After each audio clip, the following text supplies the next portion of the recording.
We all got 2020'd, but I'm not playing the victim card, and I don't want you to either. We're going to finish the year with some practical, actionable episodes to help you get momentum that will take you into a new life now. Don't wait until January. Now is the time to get in the fight. I'm Brian Tome, and this is The Aggressive Life.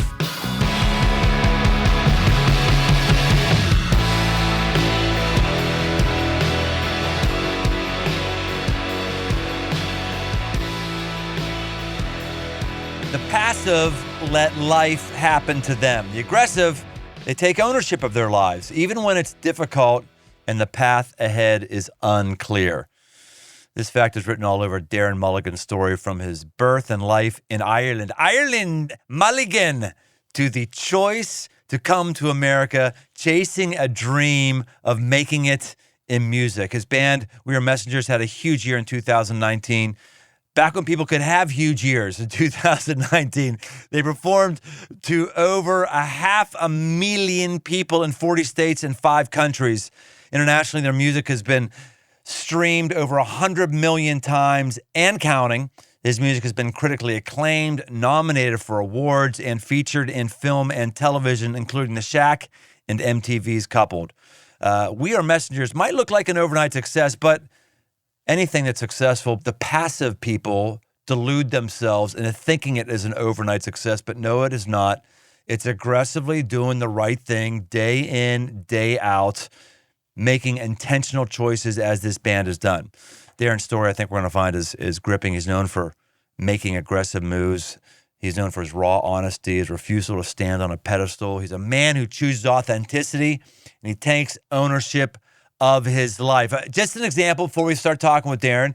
After he had an incredibly successful first album, he was struck by the thought of all the people he'd hurt and wronged throughout his life. I'm sure none of our listeners have hurt or wronged anybody. I know only perfect people listen to The Aggressive Life.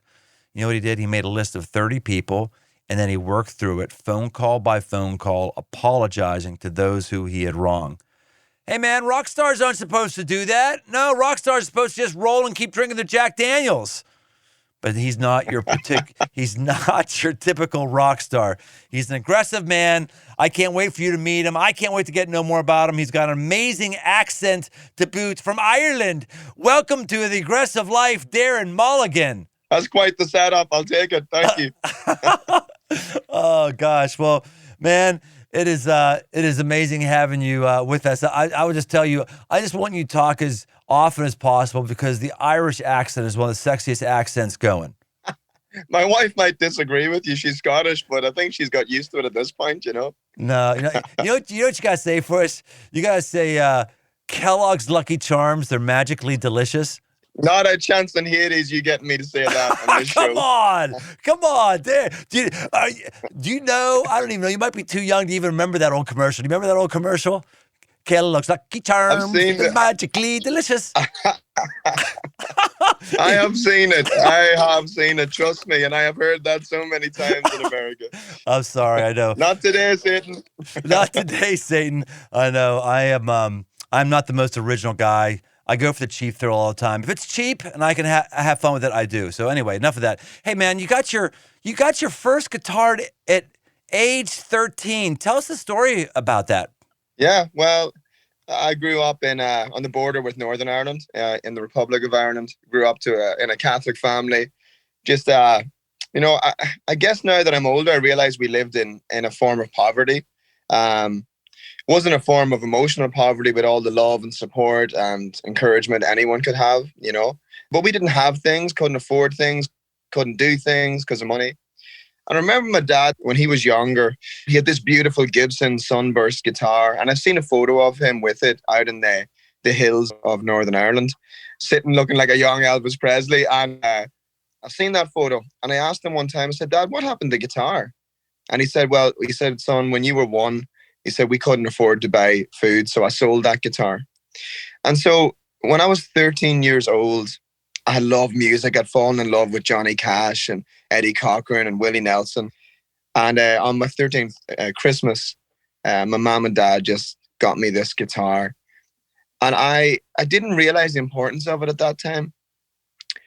but they gave to me what they already gave away. Whenever they had the opportunity to buy something again, they didn't buy it for themselves. They bought it for their son. You see, my mom and dad work factory jobs, cooking jobs, restaurant jobs, 12 hours a day, 6 days a week. And anytime they had anything to give, they gave it to us. They gave it for us. And so they taught me the value of hard work. They taught me the value of being reckless with your own life, in that the most important thing in my life is not me. The most important thing in my life is what I do with it. And so I'm called to give that away. And my daddy, in buying that guitar, changed my world, changed my kid's world. He's changed the generation because, I don't want to start. It's hard to talk about it. He has changed the generation of Mulligans because he was kind enough to buy me a guitar. And you know something strange? My daddy's never once told me in my life he loves me. Not once. But I've seen it 1,000 ways. I've seen it 1,000 times. Very blue collar, very stoic man, but laughs like you've never heard anyone laugh. Emotions don't come easy, but I tell you, doing the right thing came very easy to my dad. Has your dad ever told you that he's proud of you? No, never told me in those words. But again, it's what he does that demonstrates that. So, for example, back in Ireland in the summer, I was buying just like a second-hand car to leave over there for when we go back. And, there's this farmer in the front seat driving us to the butcher shop to change my euros into pounds because he thought our check was dud. And so this farmer's there, my dad's in the back. And the entire journey, my dad was telling this farmer who I was and what I had done. And he said, and do you know that my son Darren has played at the Grand Ole Opry and he's played with Vince Gill and Vince Gill's on his music. And he just kept telling him all these things about me. And so I couldn't care less if he never says the words, because I just know it. I've seen it with my whole life. There's nothing I lack in that. Yeah. Now, do I do that with my kids? No, I have a different approach, but it's a beautiful thing. Well, I think your dad has said it with his words, though, because he was saying it in your presence to somebody else. I don't know many guys who are really longing for their dad to tell them, I love you. I don't think guys long for that. I think what guys long for is their dad to tell us they respect us. And that's basically what your dad was doing. Because, as guys, I don't know if you're like me, but most guys, we don't understand love. That's women do. There's actually a verse in the Bible, not to get all Bible-y on us here for a moment, but there's a verse in the Bible that says that women should love their husbands love your wives, and wives respect your husbands. Because the woman can receive love, so I should give her love. And the men, we receive respect. What do we hear athletes saying all the time to fire themselves up for a game? No, they're not giving us any respect. They're not giving us any respect. So basically what you're saying is, you have your dad's respect. That's a powerful thing. Yeah, and he knows he is mine. Again, we grew up blue collar, very rough and tumble. We're a short family. We're only like 5'7", 5'8", and so we had to learn to be pretty rowdy very early on. We take no crap from anybody. And I guess how we communicated love and respect was through obedience and through discipline and through giving of our time. Like, I remember working with my dad. So I never really talk about this. My dad, I don't know why I'm talking so much about my dad. Listen, he's getting older. My mom's getting older, and the days are short. The time to honor them is short, But I remember working with him. We did hard physical labor. We were out in a farm one day, working with poultry and animals. And this is about 15 years ago. And he stopped. And I'd never seen my dad stop working before me. He went outside this shed and he lay up against the wall.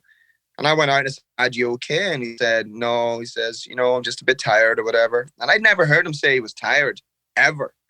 And so he went back, started working again. I went in with him and he left again. And I went outside and he was holding his chest, just couldn't let go of his chest. And I said, "Dad, are you okay?" And he started cussing about it. I'm, F this and F that, I'm all right, And I said, "Here, Dad, we're going to go to the doctor." So we drove to the doctor, which was 30 minutes away. And the doctor said, my dad's name's Frank. And he said, "Frank, I don't want to alarm you, but you're having a massive heart attack." Wow. And I got in the car with my dad and we drove to the hospital because we didn't have time for an ambulance. And I remember saying to him, I said, Dad, and I was sweating. I said, Dad, I love you. And I was waiting for this to be the moment he said it back. And he started cussing and he said, what good am I? I can't drink pints anymore. I can't eat fries. I'm no good to anybody anymore. Got to the hospital. All the kids are outside and they give him a clot busting drug. And when they were giving Daddy that drug, he was screaming every one of our names, you know? And my dad, when I think about it, his daddy died when he was 3 or 4 years old. So he never had a father that really demonstrated, I guess, how to communicate. But he's done such a good job. And if there's one man in my life I want to be like, it's me dad. He's quiet. He doesn't want the limelight. He finds a party. He gets to the corner. He hangs there. He's confident who he is. He doesn't need the whole world. He has his wife. He's never left her side in 45 years. There's something really beautiful about a simple, hard-working man who grew up on a hillside in a bog, who loved his kids so well that he did crazy things. Yeah, my kids could care less about how many people listen to a podcast, how many people go to the church I started, how many people read books, how many followers I have, and they care less about that. All they care about is that they've got a stable backstop in their life, a stable influence. And no matter what the numbers are in your career or my career, the truth of the matter is none of our numbers are going to matter in a few years or a few decades anyway. It's the depth, it's the depth and quality of relationships, right, Darren? Yes, that's true. That's true. And people will never remember what you said. They'll always remember how you made them feel. And I think one of my goals is to make my kids and my wife feel safe. I'm not the most tender man in the world, but I love the underdog. I respect the underdog. I love those who don't have a voice. I want to speak for them. And my kids, I want them, when they tell me what do they think about Daddy, one of the things they'll often say is that I feel safe when Daddy's home. It's really important to me that I keep my family safe, that I protect them, and that I protect the people that no one else cares about. Prostitutes and beggars. Yeah. Ladies into abortion clinics, been bullied in by boyfriends and husbands, fathers. My family stand on the sidewalk with them every week and love them and pray for them and help provide counseling and employment and training and healthcare. It's got to be, that's what my dad taught me. Loving people is a hell of a lot more than words. Loving people is what you do with your life from the moment you wake up to the moment you go to sleep. You got to be about it. And if you're not being about it, you're just missing it. Well, let's talk about what you're doing with your life, Darren. This is, I never know exactly what we're going to get into when I have a guest here. And so this is great and invigorating. But let's talk about what you do with your day job, if you don't mind, a bit. You had that guitar that your parents generously and faithfully got to you. And then what? It was just a matter of doing GCD chords until your fingers bled and you went the next level? Or what was your progression? Exactly it. I went outside, sat in our garage. It was always wet. It was damp. And I played probably 6-7 hours a day, every day. And then I started writing little songs in my head. I never sang because I didn't think I had a voice worth singing. And I guess I got into a little band, played in little bands. And I guess we moved to America in 2003 to play in like a screamo hardcore band. Thought we were going to take over the world. It was me and a couple of my brothers and a couple of friends. And that was a real learning curve. My life fell apart at that time. And I gave up music. I'm just going to pass over this, but it's true. I fell in love with Jesus. Yeah, you were an atheist. Again. You were an atheist at one point. What happened for you to atheist to that spiritual transition? Mate, I guess I think I was as dead as a man could be. There's nothing. Inappropriate sexual behavior and violence. I took from everyone in that period in my life.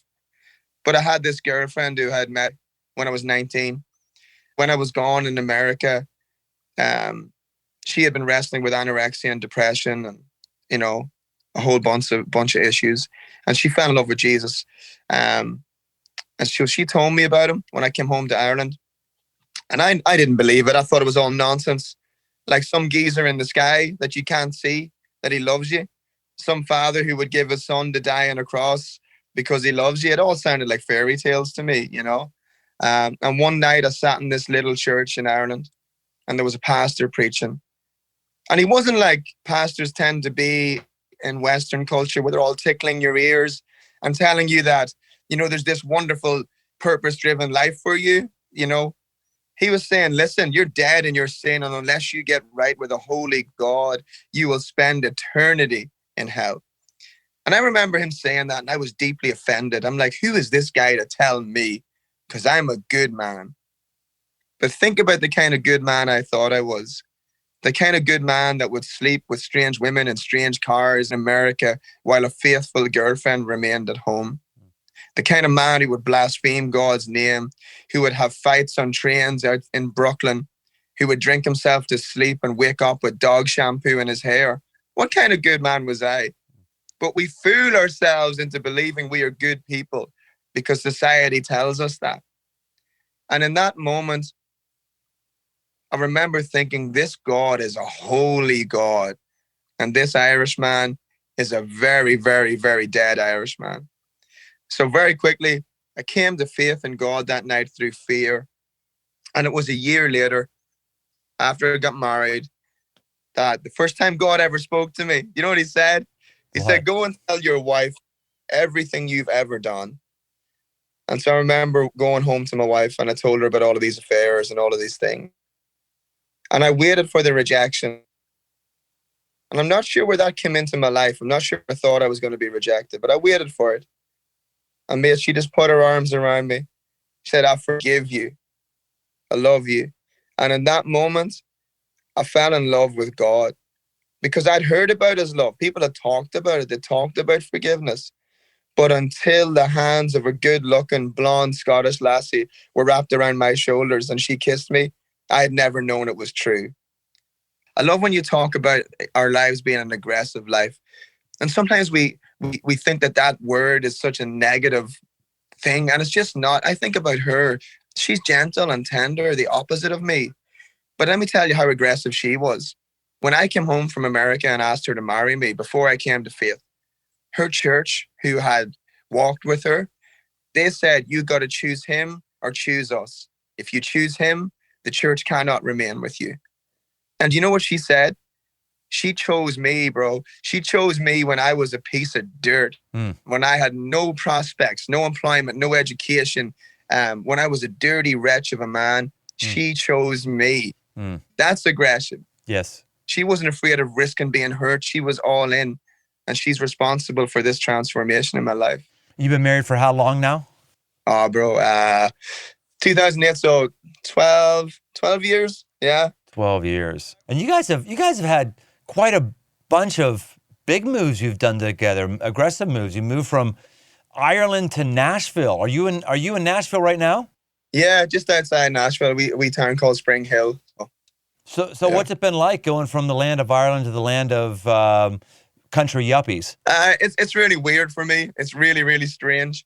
I would say that American people are the most kind people I've ever met in my life. Very Really? generous. Really?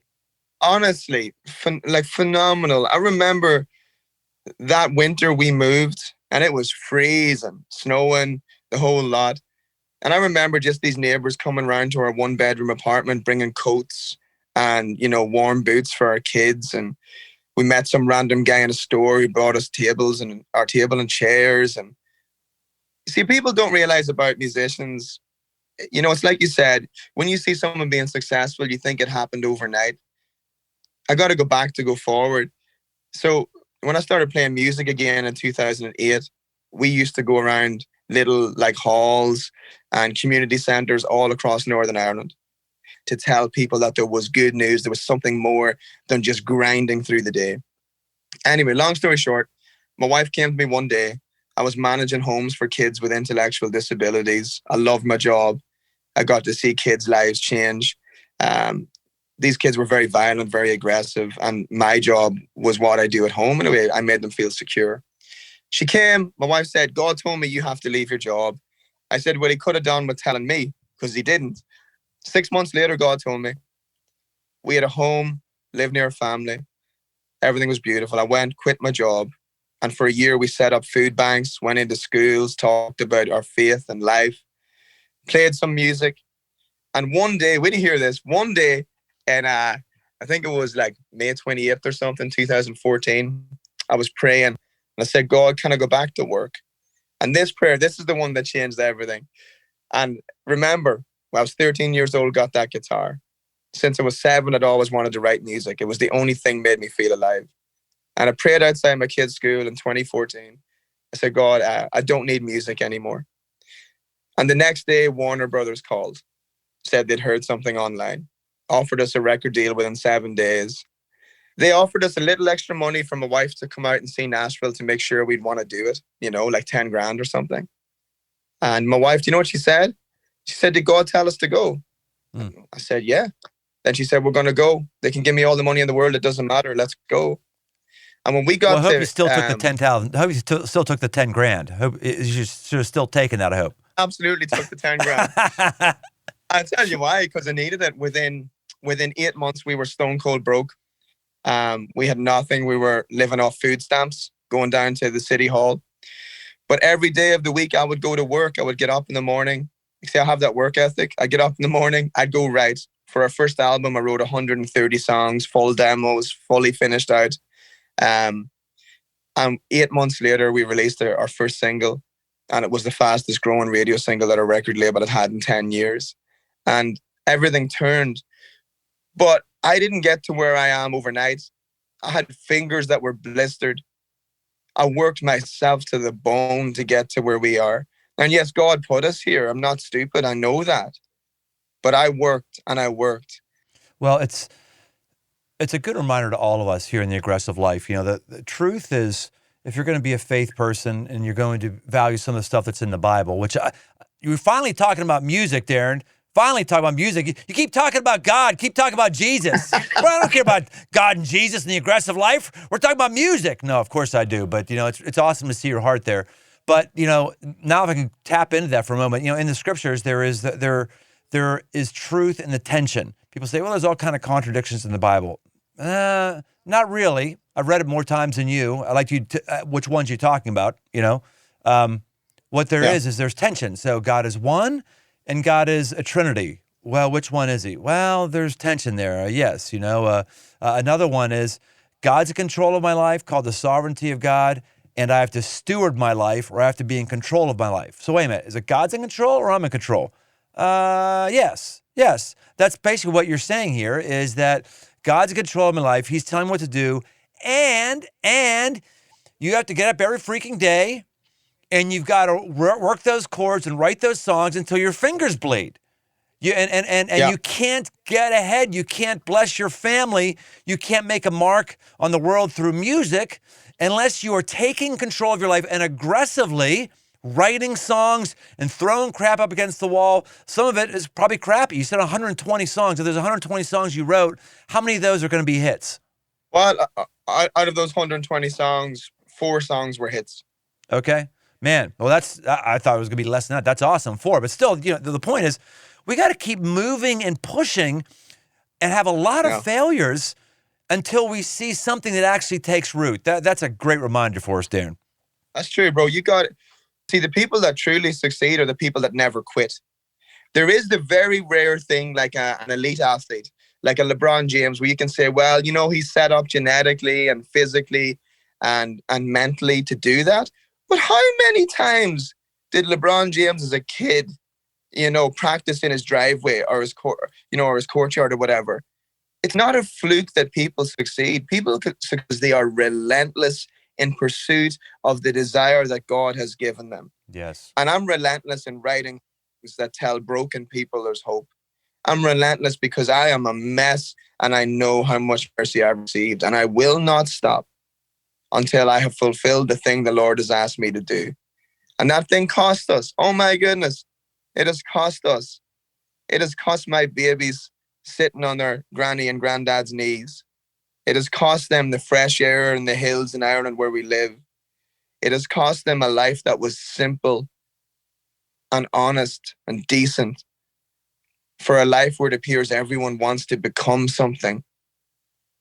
It's cost them the ability to live a life where living was the goal and not taking over the world. And so we're going to have to count that cost sometime. And I'm sure there'll be plenty of times in the years where my kids say, Daddy, why were you gone so much? And all I can say to them as kids, I was gone so much because God asked me to do a job and because I wanted to take care of you guys, you know? Yeah, that's strong.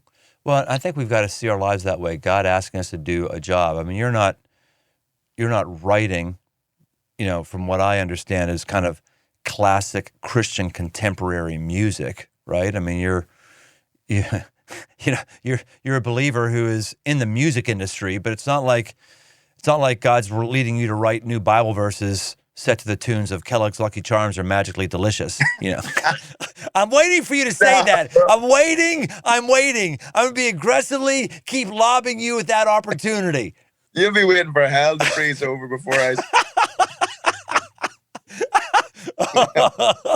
Okay. Oh man. Okay. Hey, let's talk about your music for a moment. Let's do a little behind the scenes in the music. I'll give you one of your lyrics, and maybe you tell us a little bit about what that lyric meant to you or what you were saying there. Is that cool? Yeah, let's go. All right, here we go. I'll be honest with my humanity. No, I'm not perfect, and I don't pretend to be. That's good. We live in a culture. It's good because you wrote it. That's why it's good. You wrote it. It's funny when people read lyrics back. I don't even. Sometimes you don't think about what you've actually written and how important it is to me as a man. I think the tendency in American culture is to put on a facade, to pretend you're happy, smile when you're not. Just this fake face. In the parking lot, you might flip someone off and then you walk in, you've got your two hands in the air praising Jesus, right? Yeah. And I think people, especially young people in our culture right now, smell dishonesty. They smell it a mile away. And I think in order to communicate the gospel, we have to at least be honest with ourselves that this is who I am. So there's not one that's good, not one but God. And if there's not one that's good, Darren Mulligan is certainly not some beacon of goodness. What I am is a messy, broken man who has found the mercy and grace of God to be true. And so we want to write songs that remind anyone that no matter where you're at, no matter what you're engaged in, no matter how far you feel or seem from God, that you're exactly the kind of person he wants. Jesus hangs out with tax collectors, thieves, zealots, nationalists. Jesus would hang out with Democrats and Republicans and even the Libertarian Party because Jesus doesn't have favorites. He has sons and daughters. He'd hang out with you in a palace, but he's more likely to hang out with you in a bar. You know what I mean? Yep. We have this idea that church is this sterile, clean, feminine thing. Bro, I want to write songs that remind men that there is room for them in the church. And I got sent a song the other day and someone said, would you take this song? And my reply was, no, it sounds too feminine. Because the church has become so feminized that men stand in church on a Sunday and they sing all these words and they can't understand them because it's not how men work. Right. The church is the most dangerous, reckless, life-altering, society-changing vehicle there is. And it's still the hope of the world. So how can I be a part of that if I don't tell the truth? Yeah. Oh gosh, you're hitting on so many themes. It'd be fun to dig into, but I better not. I want to keep doing these. I want to keep doing these lyrics. But all right, I'll do it anyway. I'll do it. Yeah, I don't think that the average churchgoer really understands how feminine the average church is, and I'm not talking about having women in leadership. I believe in women in leadership. I'm not talking about that. I'm just talking about sort of the culture that is within churches that plays to the base, and the base is women in churches, why very few men come to church any longer. And you're right, the perfect example is just the standard worship songs they're sung. They're just gushy love songs towards God. Just really like gushy, really. I don't like gushy love songs. I just don't. And I think it's really weird that our songs are these, and specifically not gushy love songs like "I love you, God," gushy love songs, God telling us, "I love you, I love you." When's the last time there was a song about going to war? "Onward, Christian Soldiers" is an old one. When's the last time there was a song about picking up your cross and freaking dying, nailing yourself to the cross? When's the last time there was a song about carrying something around until you have splinters jammed in your back? When's the last time there was a song talked about laying your life down and dying for a mission? Where are those songs? Those songs aren't there because those songs are in the masculine tongue, and we're very, very great in the church in the feminine tongue. And when guys like you or I start talking on this, it's just weird how much criticism I get. It's like, you don't understand, man. We're in a weird aberration in Christian history. This is not the way it's always been, and this is the reason the American church is so freaking weak right now. It's such an important topic conversation. And I agree with one of the things you said was women in leadership. Some of the most fierce, you talk about warriors I've met have been women. And I think that that's so important. But men have forsaken their place in the assembly of believers. Men chickened out of the hard work of being on their knees. Men chickened out of the hard work of standing outside abortion clinics and offering young ladies hope and help and a future. Men have abandoned their role. I have done that way too often. And the reason that those songs are sang on a Sunday morning, and my wife loves those songs, but I can't relate to them so much, is because it's what you said at the top of this conversation. It's that language about love. You see, I don't need Jesus to tell me he loves me. He's already demonstrated that with wounds in his hands and his feet and his side. He's shown me. I don't need him to tell me that he respects me, because he's already shown a brutal, humiliating, naked death on a tree where his heart was crushed under agony. And so you talk about those songs. David Crowder put out a song last week called "Crushing Snakes." And I'm like, I'm in on that straight away. We wrote a worship song one time that worked in the church, and we don't do that very often, but it was me and David Crowder. And the tagline said, "A cross meant to kill is my victory."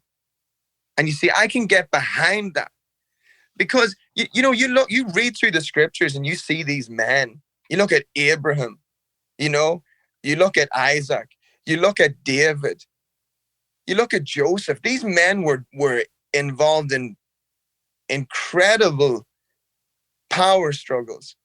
These men went into dangerous territory. Joshua, Aaron, these men weren't afraid of giants. They were going into the land. They were taking the land.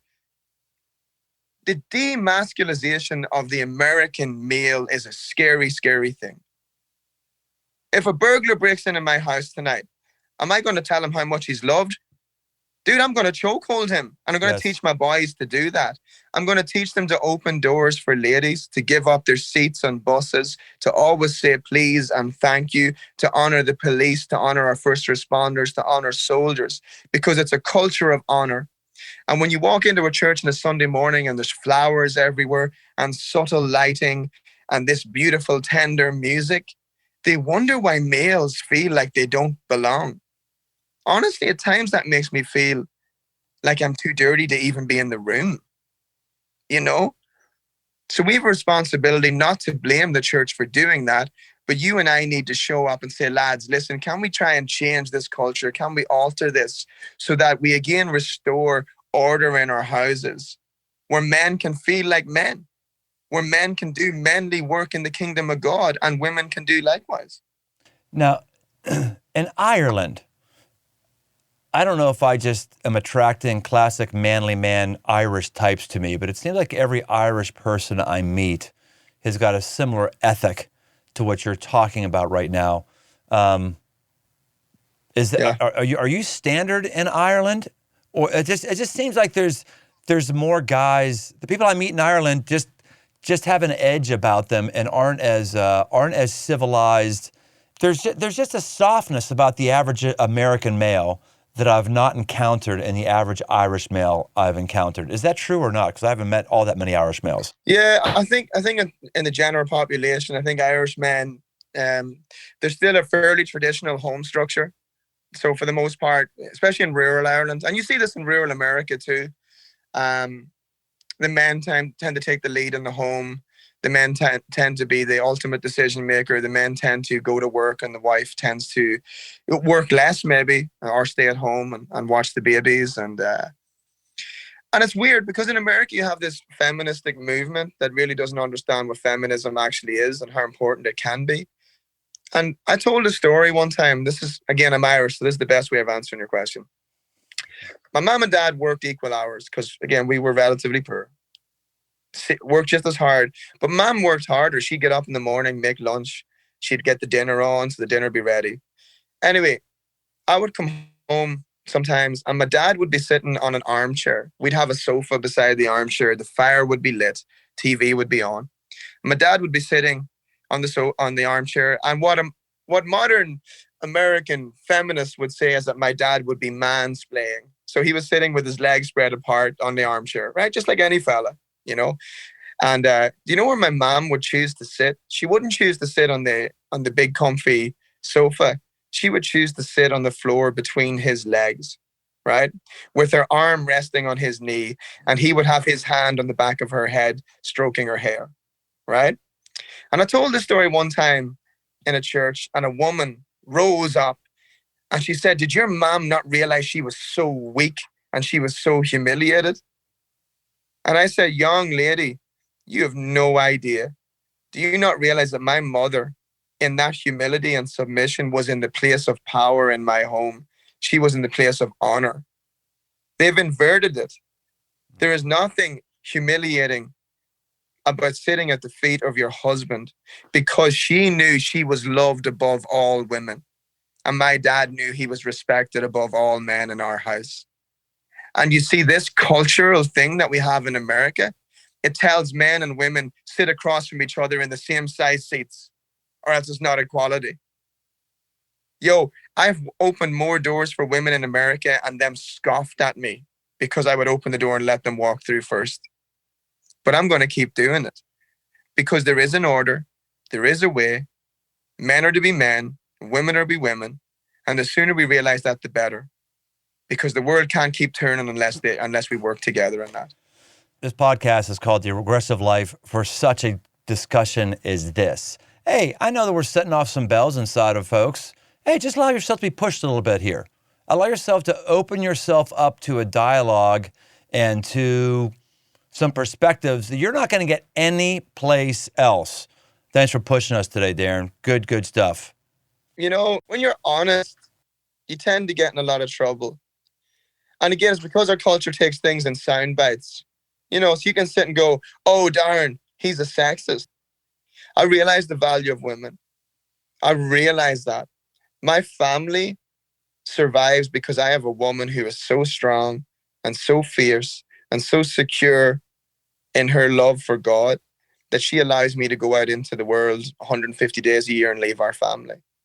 I'm not undermining the strength of women. I think women, honestly, a lot of times are much stronger than men in many areas.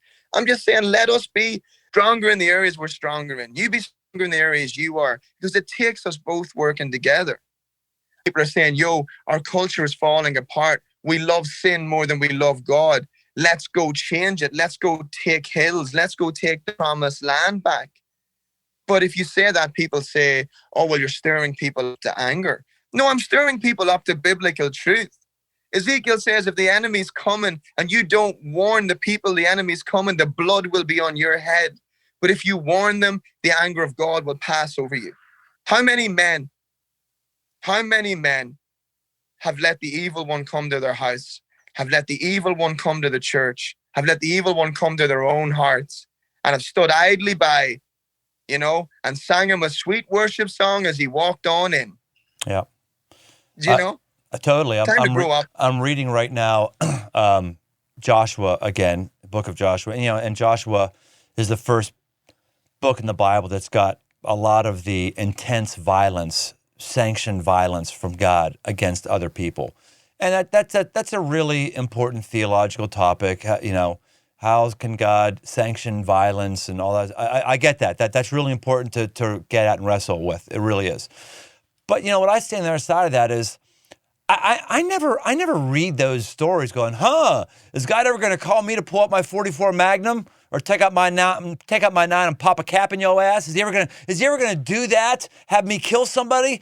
No, I never come to that conclusion. I never read that stuff and I'm incited to violence. When I read that No. stuff though, I go, oh man, yeah, there is an aggressiveness. There is a warlike mentality I have to have.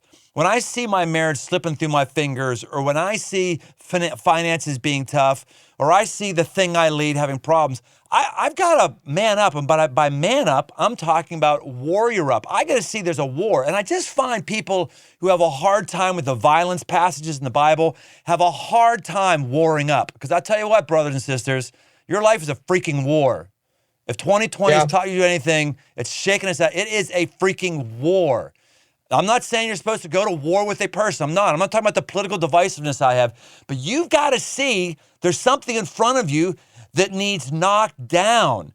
There is an appropriate level of holy violence that we need to embrace. And there again, we could never say that for many of our churches because it just sounds too stereotypical masculine. Not true. It's very biblical. We're not talking about going into the streets in armed rebellion. We're talking about men showing up for their lives, taking responsibility, going into the hard places and being actual physical change. I'm going to stand on the side of righteousness. I'm going to admit when I've sinned. I'm going to ask for repentance and I'm going to change. And I expect that from my brothers in the faith. And men need to start calling each other out on their BS.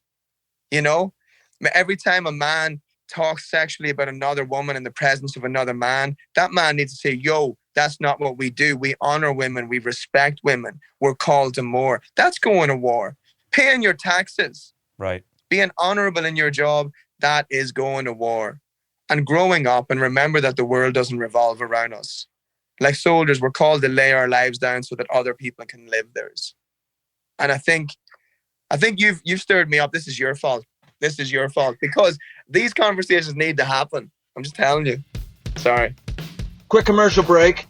Christmas is almost here, the new year. After that, if you're looking for a great gift for the aggressive man in your life, or if you're looking to take new ground in 2021 for yourself, why don't you head over to Amazon? Check out my newest devotional called Move, 66 prompts to kick your rear into gear, get the aggressive back in your life, specifically your quote-unquote spiritual life with Move, the man devotional this holiday season.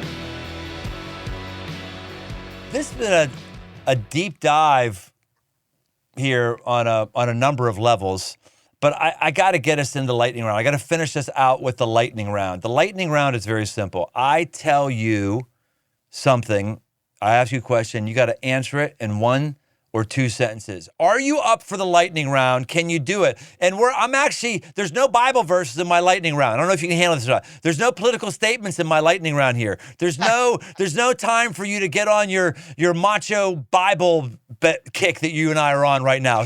Can you handle questions that aren't Bible and God and orientation? Can you do it? I'm totally okay with that. Let's go. And of course, you're good. I'm sure you're going to bring God into it again. You keep bringing God up. You keep bringing him into the conversation. So if you want to bring him in on these, that's okay as well. But I don't want to ignore either that you are also a very successful, effective musician, and people need to hear that. So here we go. Favorite musician band of all time?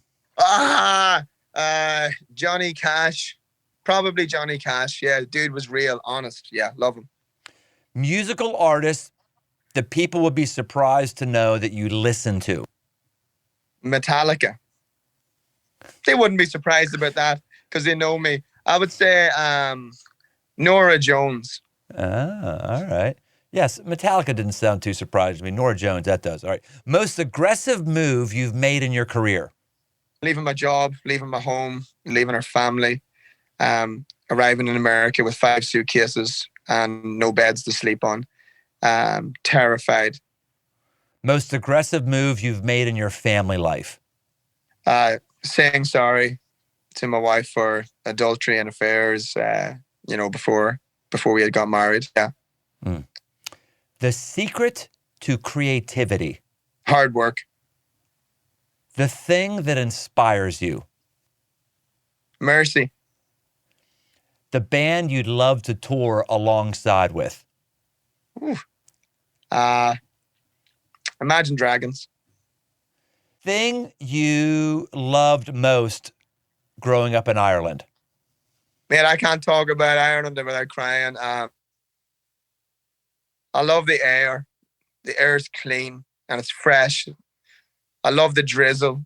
The rain's soft. There's always a breeze. I love looking out your window and seeing fields and cows, and I love the smell of the earth and the ground. Yeah, I love hiking and walking just through forests. Yeah. The thing that surprised you most about America? People. The people are bright. They're hopeful. They're kind. They're generous. And they're ambitious. And you know what? Really hardworking. And I know you hear me say that, and then in your back of your mind, you're thinking, oh, not anymore. But I think they're there. I'm looking at my neighbour's house across the road. This man gets up before I get up, goes to work, home after I come home, takes care of family. Good, solid, decent man. And there's a lot of those men and women in this neighbourhood. So I feel hopeful for America. I really, really do. Even in days like these. Brother, anything you want to talk about that we haven't talked about? Yeah, I think two things. One, if you sit with me for longer than this hour and a half, you'll know that I'm much more complex than the ideas I've put across. I don't view everything as black and white. Anything that the scriptures say in black and white is black and white to me. Everything else is gray, right? I would say this, that it's really important that I mention this. For the longest time, my wife and I and our kids, we said we were pro-life. We said, we believed that every human life was valuable in the womb. And what I realized about 3 or 4 months ago, we were only talking about it and not doing anything about it. So I'd encourage the people that are listening to the podcast who have taken social positions and who have taken these worldview positions, and you speak about it and you talk about it over coffee and you jibber jabber and you go for beers and talk about it, but you never do anything about it. There is a great joy. There is a wonderful beauty that comes in stepping into the darkest places in the world. And when you think about the aggressiveness of moves like that, I gotta just give my wife honor. We're on the sidewalk outside Planned Parenthood in Nashville a few weeks ago. There's people throwing F-bombs at us and flipping us off, and cars, driving incredibly fast to try and scare us, all kinds of things. And there's my wife standing with her hands on a young lady, just telling her what she's worth, the beauty that she is, and the beauty that's in her. And we partner with this organization, and they do incredible work. There is no judgment, no condemnation. There is truth, but there's so much grace and mercy. And it has transformed my lives to see these young women choose life. And it has transformed my lives to realize that if I love with an agenda, that's not Jesus' love. You see, you got to love a young girl as she walks into an abortion clinic. You got to love her on the way out too. And when you take a position where you say you only love a person if they make the choice you want them to make, that isn't love. That's an agenda. Yeah, and right. Jesus isn't about agendas. He's about mercy and grace and love. So men, I would say this, and I say this to my kids too. Men, show up for your lives. Show up for your wives. Show up for your family. Show up for your community. Get your crap together. Stop making excuses for your weakness and your apathy. This is for me. I'm saying all this to me. There's a lot of work to be done, and the day is almost over. The night will be at hand. And when the night comes, there'll be no more time for working. That's good.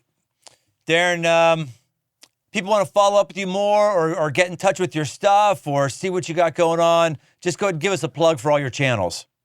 Yeah, you can just get us, like all the socials is We Are Messengers. If you've got angry hate mail, bring that. I love getting those. I love seeing those. You can send that to wearemessengersmusic.com. So, yeah.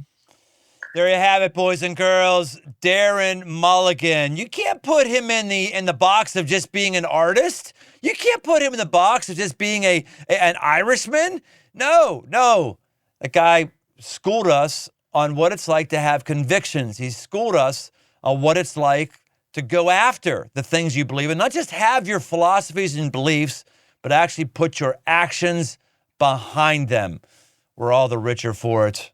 Take what you will, apply what you can from this episode, and that is another one on The Aggressive Life. All right, man. Thank you. Hey, thanks for listening. For more aggressive living, head over to briantome.com. Get signed up for the mailing list to get regular shots of positive aggression sent straight to your inbox. And while you're there, you can also find articles, podcasts, and books. I'm also active on Instagram. Search Brian Tome. Special thanks to the band judges for the music. The Aggressive Life with Brian Tome is a production of Crossroads Church, Cincinnati, Ohio.